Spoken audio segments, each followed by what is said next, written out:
വിശാൽ മാർട്ടിൽ പോയി. അപ്പോൾ സാധനം വന്നൊരു ടോയാണ്. നിങ്ങൾ കളിക്കാം. എങ്ങനെയാണെന്ന് ഞാൻ കാണിച്ചത് ഗൈസ്. ലൈറ്റ് ഉണ്ട്. ഇങ്ങനെ നെറ്റ് ഇങ്ങനെ ചെയ്യും, രണ്ട് കൈയും ചെയ്യും. പിന്നെ ഇങ്ങനെ പൊട്ടുന്നത് പൊട്ടുന്നില്ല. പിന്നെ കാലും അങ്ങനെ തന്നെ ഉണ്ട്. ഇങ്ങനെ തന്നെയാണ് രണ്ടും. പിന്നെ കാലും ഇങ്ങനെ തന്നെ വെക്കാം. പിന്നെ ഞാൻ വേറൊരു കാര്യം കളിച്ചൊക്കെ ഗായ്സ്. ഇത് നോക്കി ഗായ്സ്. പിന്നെ കയ്യുണ്ട്.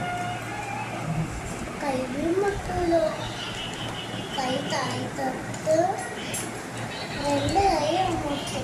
ഇത് നോക്കി പെട്ടുകാലിനും പോയി ഇല്ലേ ഗായ്സ്. ഇനി ഇത് വാങ്ങണമെങ്കിൽ നിങ്ങൾ വിശാൽ മാർട്ടിൽ പോയി.